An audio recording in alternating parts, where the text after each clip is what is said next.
नमस्कार, India daily देख रहे हैं आप। मैं हूं आपके साथ कंचन जसवानी। आज बात करेंगे बाबा रामदेव से जुड़ी अहम खबर की। क्या बाबा रामदेव की पतंजलि एक बार फिर से मुश्किलों में फंसने वाली है? क्या रामदेव एक बार फिर भ्रामक जानकारी के जरिए अपने उत्पादों को बेचने के आरोप में घिरने वाले हैं? क्योंकि दिल्ली हाईकोर्ट में एक याचिका दायर कर आरोप लगाया गया है कि बाबा रामदेव के दंत मंजन में नॉनवेज तत्व है। इस पूरे मुद्दे पर हम सुप्रीम कोर्ट की वकील रेणु दीक्षित से बातचीत करेंगे। हमारे साथ हमारे लीगल एडिटर आशीष सिन्हा भी जुड़ेंगे, लेकिन उससे पहले आप इंडिया डेली की एक्सक्लूसिव रिपोर्ट देखिए और समझिए कि ये पूरा मामला है क्या।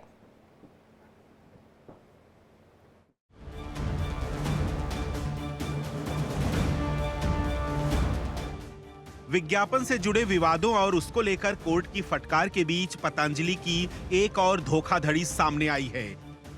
बाबा रामदेव की कंपनी पतंजलि ने एक बार फिर ग्राहकों को गुमराह किया है, उनके साथ छल किया है, ग्राहकों का भरोसा तोड़ा है। पतंजलि पर एक बार फिर अपने उत्पाद के बारे में झूठ बोलकर ग्राहकों का भरोसा तोड़ने का आरोप लगा है, जिससे उसकी मुश्किलें एक बार फिर बढ़ गई हैं।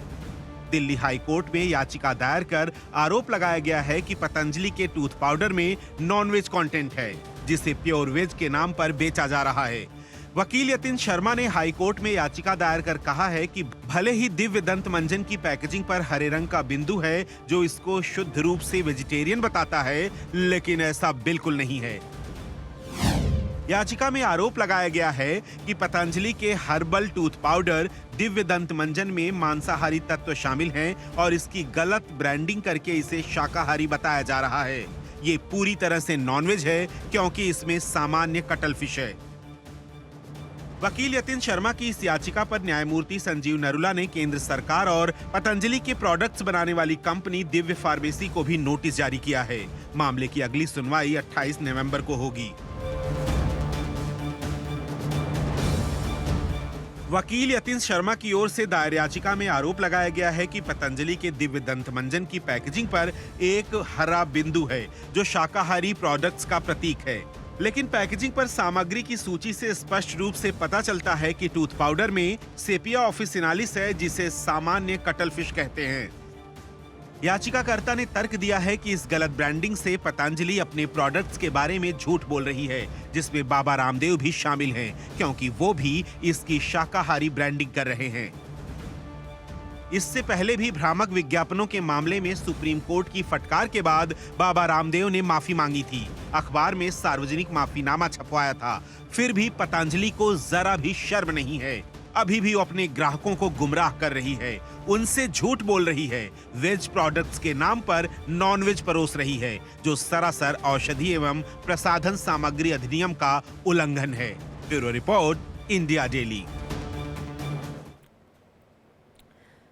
चलिए अब इसी खबर को विस्तार से समझेंगे। हमारे साथ सुप्रीम कोर्ट से वकील रेणु वाजपेयी जी जुड़ गए हैं, साथ ही साथ आशीष सिन्हा हमारे लीगल एडिटर जुड़े हुए हैं। सीधा उनका रुख करते और समझते हैं कि क्या बाबा रामदेव की मुश्किलें रेणु जी बढ़ने वाली हैं, क्योंकि लोग तो उनको योग गुरु के नाम से जानते थे, लेकिन एक के बाद एक फटकार उनको लगती गई है। कई प्रोडक्ट्स उनके बंद हो गए हैं। एलोपैथी को लेकर उनकी अपनी टिप्पणी रही है। कोविड में पता नहीं कौन सी दवा लेकर आए थे जिससे कोरोना ठीक करने की बात रख रहे थे। अब ये जो मामला सामने आया है रेणु जी, क्या कहा जाए, क्या उनकी मुश्किलें और बढ़ेंगी? जी बिल्कुल, ये बहुत ही साफ है कि जिस तरह पतंजलि के ऊपर उनकी 14 प्रोडक्ट्स 2024 में अप्रैल में सस्पेंड कर दिए गए, उनके ऊपर सुप्रीम कोर्ट ने कड़ी फटकार लगाई कि अगर वो नहीं मानते हैं तो पर प्रोडक्ट एवरी प्रोडक्ट 1 करोड़ तक का उन पर जुर्माना लग सकता है। उनको इतना कंटेम्प्ट ऑफ कोर्ट उन पे ऊपर चला। सुप्रीम उन्होंने बार बार एफिडेविट दिया, माफी मांगी, उसके बावजूद भी वो जिस तरीके से कर रहे हैं और अभी भी उनके प्रोडक्ट्स में जो अब मैंने जो पाया है, ऑब्जर्व किया है पतंजलि के केस में, बेसिकली इनके प्रोडक्ट्स पे 4 टाइप के आरोप लगे हैं। एक तो ये कि जो एग्जेजरेटेड इनका जो दावे होते हैं कि जैसे हमारा प्रोडक्ट अतिशयोक्ति जो रहती है कि जो बिल्कुल ड्रग एंड कॉस्मेटिक्स एक्ट के बिल्कुल विरुद्ध में है कि हमारे प्रोडक्ट्स बिल्कुल आपको ठीक कर देंगे या इससे ये बीमारी ठीक हो जाएगी। दूसरा, इनके प्रोडक्ट्स में मिस ब्रांडिंग बहुत है। तीसरी चीज है, इनमें एडल्ट्रेटेड प्रोडक्ट्स भी पाए गए हैं, पतंजलि के बहुत सारे प्रोडक्ट्स। चौथा ये है कि जो मैन्युफैक्चरिंग के लेबर स्टैंडर्ड्स है ये उससे बहुत नीचे सब स्टैंडर्ड प्रोडक्ट इनके पाए गए। तो जब कंटिन्यूअसली कोर्ट की इस तरीके की फटकार के बाद भी अगर ये नहीं अपना रवैया चेंज करते हैं तो आप मान के चलिए कि पतंजलि के आने वाले समय में बहुत ज्यादा इनकी मुश्किलें बढ़ेंगी। नहीं, बट रेणु जी ये तो सरासर गलत है ना कि लोग आप पर बिल्कुल। भरोसा करते हैं, आपकी एक पब्लिक इमेज बनी हुई है, आप उस पब्लिक इमेज का फायदा उठा रहे हैं और भ्रामक एडवर्टीजमेंट कर रहे हैं। और रेणु जी, क्योंकि देखिए 14 ऐसे प्रोडक्ट्स हैं जिसका जिक्र आप भी कर रही हैं कि वो बंद किए जा चुके हैं ऑलरेडी। क्या आपको लगता है ये जो खबर है, जो दंत मंजन पाउडर की हम इस वक्त चला रहे हैं जिसमें लिस्ट ऑफ इंग्रेडिएंट्स में फिश कार्ग सामने आया था, इस पर क्या हो सकता है रोक? क्योंकि ये भी मैं तो उम्मीद भी नहीं कर सकती हूँ, कई ऐसे लोग हैं जिनको मैं जानती हूँ जो ये प्रोडक्ट इस्तेमाल करते हैं, पता नहीं उन पर क्या बीत रही होगी ये खबर देखकर। बहुत सिंपल सी बात है कि पतंजलि एक इतना बड़ा ब्रांड बन चुका है आज की डेट में कि लास्ट ईयर मैंने पढ़ा था कि इनका नेक्स्ट 5 इयर्स में करीब 1 लाख करोड़ का टर्नओवर इनका एम है। तो सोचिए जब इतनी बड़ी कंपनी, इतना बड़ा ब्रांड, बाबा रामदेव हमारे देश में बहुत ज्यादा माने जाते हैं, उनका इन्फ्लुएंस बहुत है, जब इस तरीके की कंपनियां इस तरीके के दावे करेंगी, मिसलीडिंग एड्स देंगी, असत्य या बिल्कुल गलत लेबलिंग लगाएंगी, इंफॉर्मेशन या आदि है या गलत है, तो कंज्यूमर के हेल्थ पर आप सोच सकते हैं कितना बुरा इफेक्ट पड़ेगा। क्योंकि कॉस्मेटिक्स नॉर्मली भारत में ब्यूटी केयर प्रोडक्ट्स और ये साथ बहुत सारे लोग यूज करते हैं। तो आप सोचिए कि इसका जब असर पड़ेगा तो पतंजलि के बहुत सारे और प्रोडक्ट्स आने वाले समय में बंद कर दिए जाएंगे।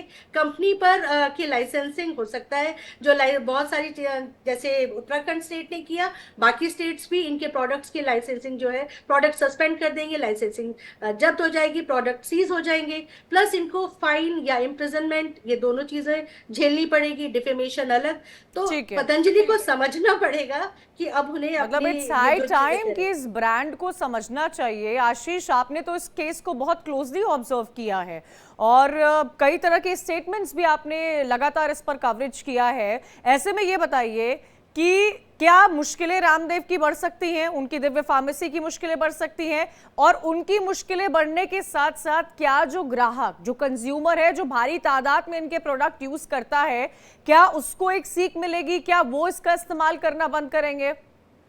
देखिए, यहाँ पे सबसे पहले तो मैं फैक्चुअल आपको करेक्ट कर दूं कंचन। जिन 14 प्रोडक्ट्स का भी जिक्र किया जा रहा था उन पर शुरुआत में बैन लगा था, लेकिन बाबा रामदेव और पतंजलि ने उसको लेकर आयुष मंत्रालय में अप्रोच किया था, जिसके बाद इन सारे प्रोडक्ट से जो बैन है वो हट गया है। तो आज की तारीख में पतंजलि के किसी भी प्रोडक्ट पर कोई बैन नहीं था। चलिए अब हम आ जाते हैं कि दिल्ली हाईकोर्ट पे जो सुनवाई चल रही है उस पर क्या हुआ।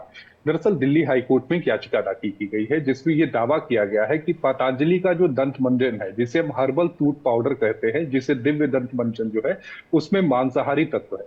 जो वकील है यतीन शर्मा, उन्होंने जो याचिका दाखिल की है उसमें उन्होंने कहा है कि मैं सनातन धर्म को मानता हूं, मैं ब्राह्मण हूं, लेकिन जब ये बात मुझे ये पता चली कि उसमें जो है वो कटल फिश की जो हड्डियां हैं वो उसमें है, तो उसके बाद ये मेरा धर्म भ्रष्ट हुआ है और इस पर कार्रवाई होनी चाहिए। एक बात उन्होंने आज अदालत में मामले की सुनवाई के दौरान बेहद साफ कही कि कोई भी जो दवा होती है उसमें शाकाहारी या मांसाहारी घोषित करना अनिवार्य नहीं है, लेकिन रामदेव का ये जो प्रोडक्ट है जिसके हम मंजन का जिक्र कर रहे हैं उसमें एक हरे कलर का निशान है। हरे कलर का निशान का मतलब ये हो जाता है कि ये शाकाहारी प्रोडक्ट है, और यही रामदेव की मुश्किलें बढ़ रही हैं, क्योंकि वो साफ ये कह रहे हैं कि अगर ड्रग है तो उसमें ये आपको क्लेम करने की जरूरत नहीं है कि ये शाकाहारी है या मांसाहारी है, लेकिन अगर आप उसमें क्लेम करते हैं और अगर उसमें कैटल फिश होती है तो जाहिर तौर पर इसमें आपके खिलाफ कार्रवाई हो सकती है। यही वजह है कि दिव्या फार्मोस्टी, बाबा रामदेव, बालकृष्ण, केंद्र सरकार, इन सबको अदालत ने नोटिस जारी किया। ठीक है, आप दोनों हमारे साथ बने रहिएगा और भी कई ऐसे मसले हैं जिनको समझने की कोशिश की जाएगी। ऐसे में देखिए आप कि ऐसा नहीं है कि बाबा रामदेव के उत्पादों पर सवाल उठ रहे हों। इससे पहले भी सुप्रीम कोर्ट ने बाबा रामदेव के 14 ऐसे प्रोडक्ट्स हैं जिनकी बिक्री पर रोक लगा दी थी, साथ ही उन उत्पादों के विज्ञापन भी वापस देने के निर्देश दिए थे।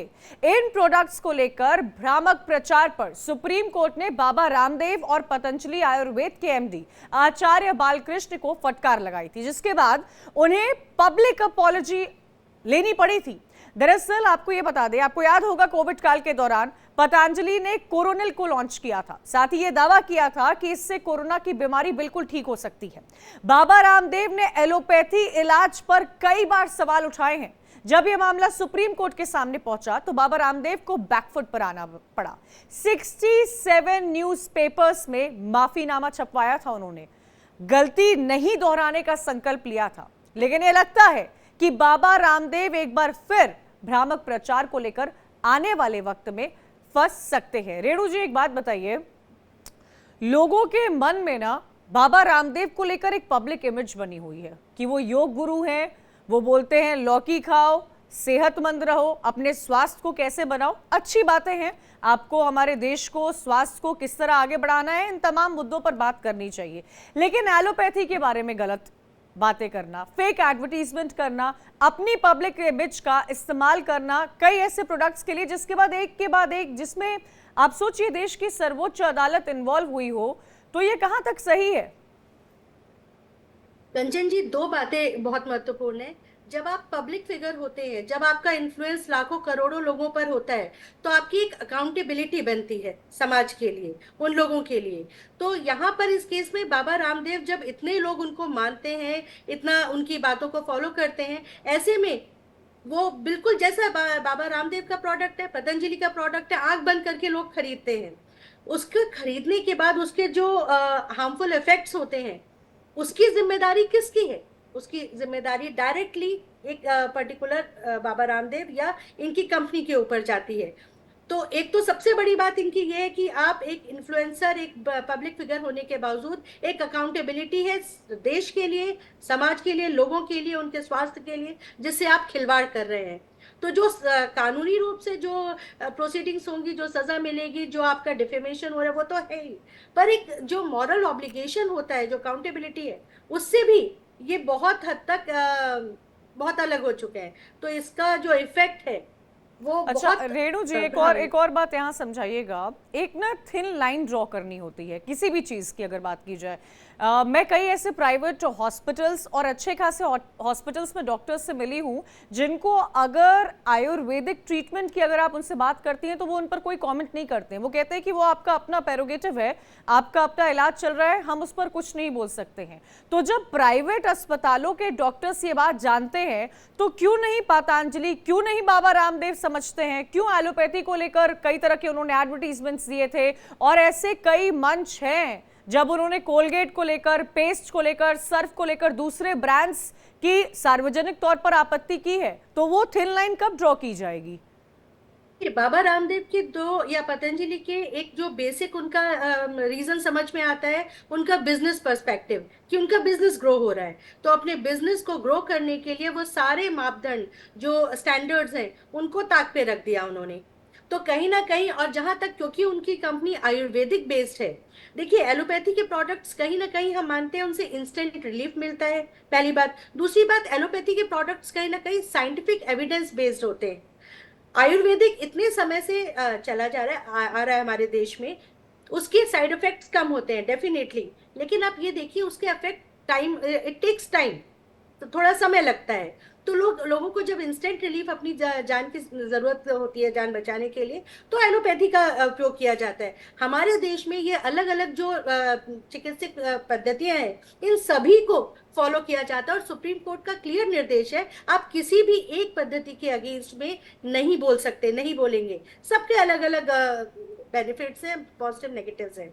बाबा रामदेव के केस में ये क्लियरली हम सब लोग मानते हैं कि यहाँ पर इनका बिजनेस मोटिव बहुत बड़ा है।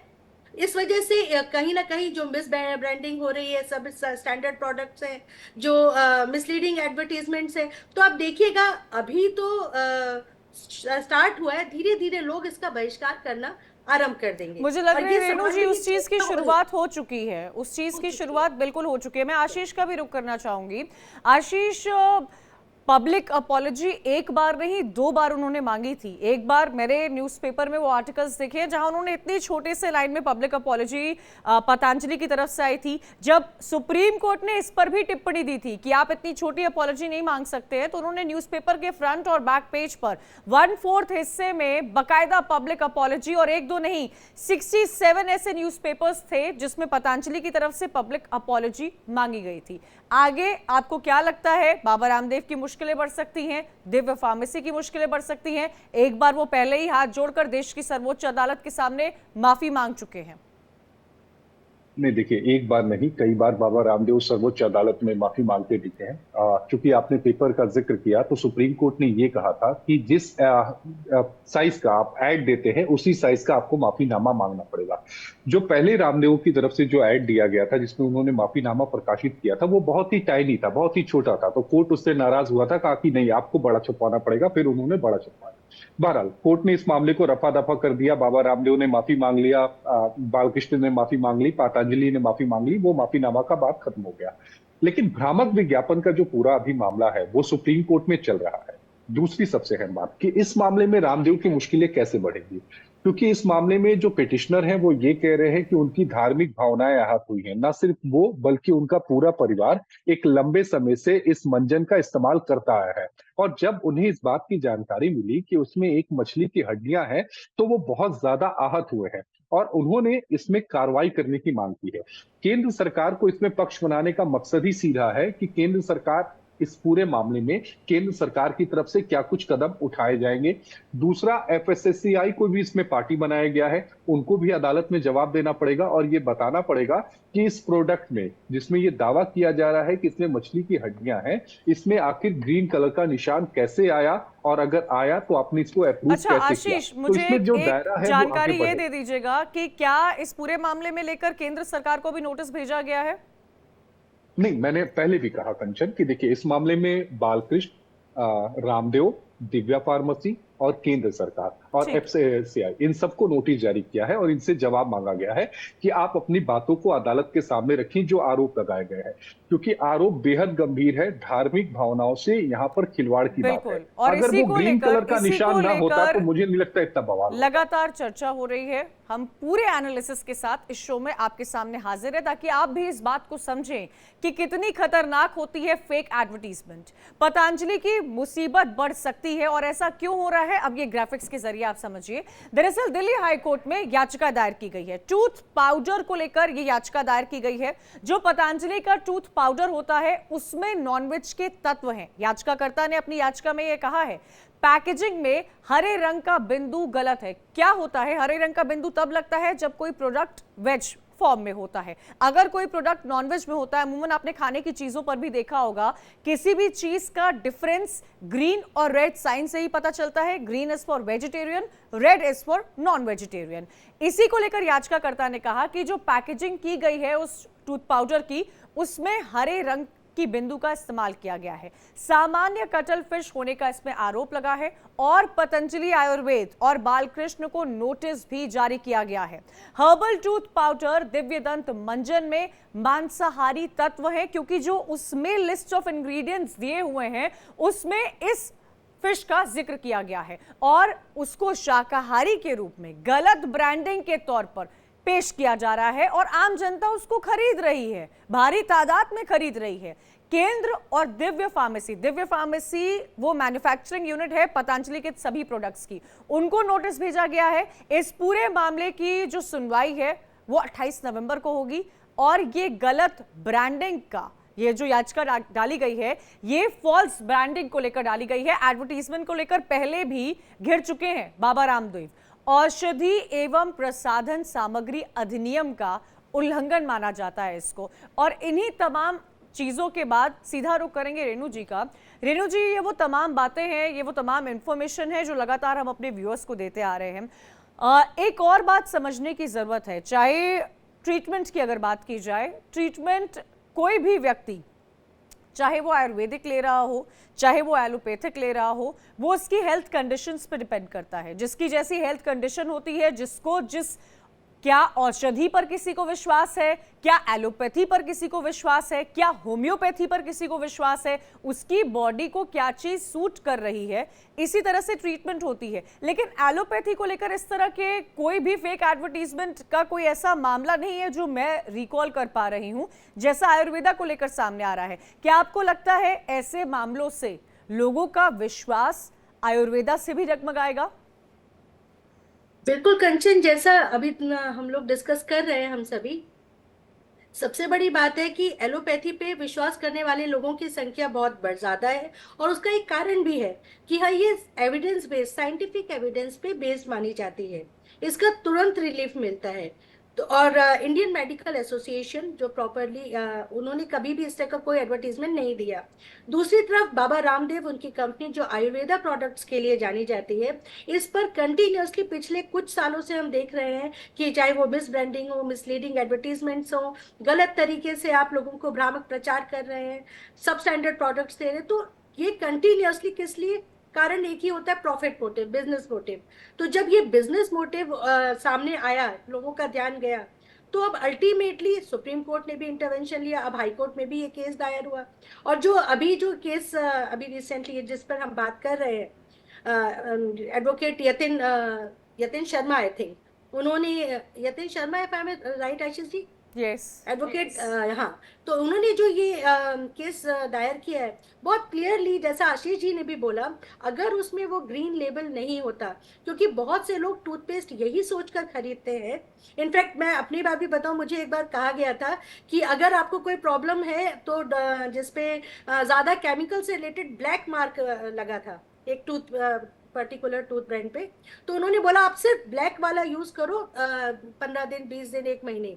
लोग ग्रीन लेबल वाला टूथपेस्ट क्यों खरीदते हैं? क्योंकि उसे नेचुरल माना जाता है, इसके साइड इफेक्ट्स नहीं होंगे।